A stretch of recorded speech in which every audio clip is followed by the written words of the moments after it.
mga kapreni, etong video na to ay nung Sunday pa. I'm so busy, very busy, kaya ngayon ko lang nagawa ng voice over. Magsisimba muna kami mga kapreni bago maglibot. O diba, sana all palibot-libot na lang. Ay ganun talaga kapreni, kailangan maglibot kapreni. At kahit maraming utang, gumastos pa rin. Ay napunta na naman sa utang.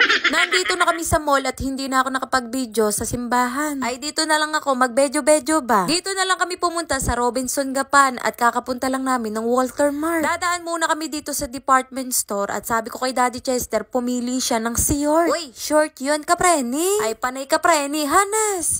Ay dalawang short lang pala ang dala ng Daddy Chester. Nasaan na ang napakarami mong short? Uy, sana all. Hindi na raw niya dinala at baka hindi naman daw magamit. Ay akala niya mga kapreni, lagi kaming nasa kwarto at hindi na kami gagala. Ang dami kong tinuro sa kanya kapreni, isa lang ang nagustuhan ng Daddy Chester. Sinukat niya, dito na lang din. Doon sa second floor pa ang dressing room ay isa lang naman ang susukate. Ay pupunta pa ba doon kapreni? Siyang nakakapagod. Kay tatamad. Ang Daddy Chester mga kapreni sigurado sa sinukat niya, pero ako parang sabi ko, ba't maliit yata? Hindi daw, ay ikaw ang bahala ka.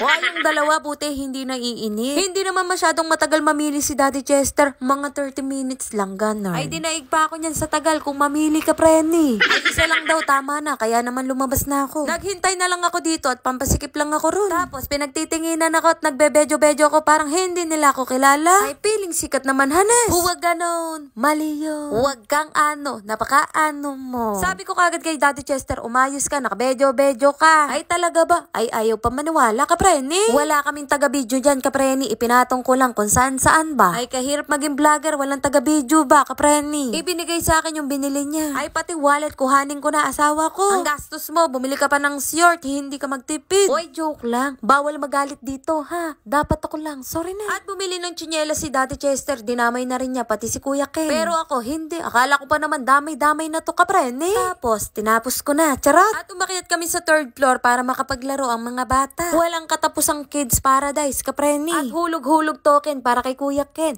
Ay magagabi na nga nito kapreni, kaya 30 minutes na lang ang oras na pinili namin. Anli sana ang kukuhanin namin kapreni para hindi na kami uuwi at dito na lang matutulog. Ay grabe naman yun. Hindi na ako sumama sa kanila at dito na lang ako sa tabi, tambay-tambay. Tipid-tipid muna, sayang ang 50 pesos kung pati ako kasama. Ay grabe naman sa katipiran, hanes. Hindi na makatarungan yung ganon kapreni, no?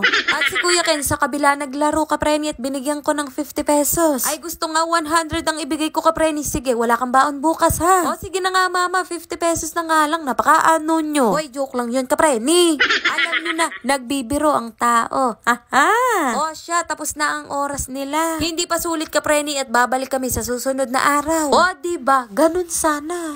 Hindi lang si Rui ang nag-enjoy, pati ang Daddy Chester. Uy, sana all. At pagkatapos ng lahat-lahat ay kumain kami. Paano pa nga ba? Magtipid ka na sa ibang bagay, huwag lang sa pagkain. Oops, talaga ba? Bumili ako ng tender juicy hotdog. Uy, sana all. Para kay Rui ay baka hindi siya kumain ng burger. Hindi na muna kami nag-Jollibee at napakatagal maghintay dyan. Ay, ano ba yun? Pumila ka na, naubos pa ang pasensya mo. Uy, meron nag-share sa Facebook kaya nalaman ko. Ay, ano ba namang topic yan? Chismosa lang ganun. Dito kami kumain sa Wendy's at hindi pa ako nakakakain sa ganito kapreni. First time ko lang, promise kapreni. At pagkatapos namin kumain kapreni, may nakakita sa aking babae at ngumiti. Ay, followers ko pala at pinanonood ako. Ay, talaga naman oo, shoutout sa'yo kapreni. O siya, hanggang dito na lang ang bedyo-bedyo. Maraming salamat sa mga nanood. Bye mga kapreni.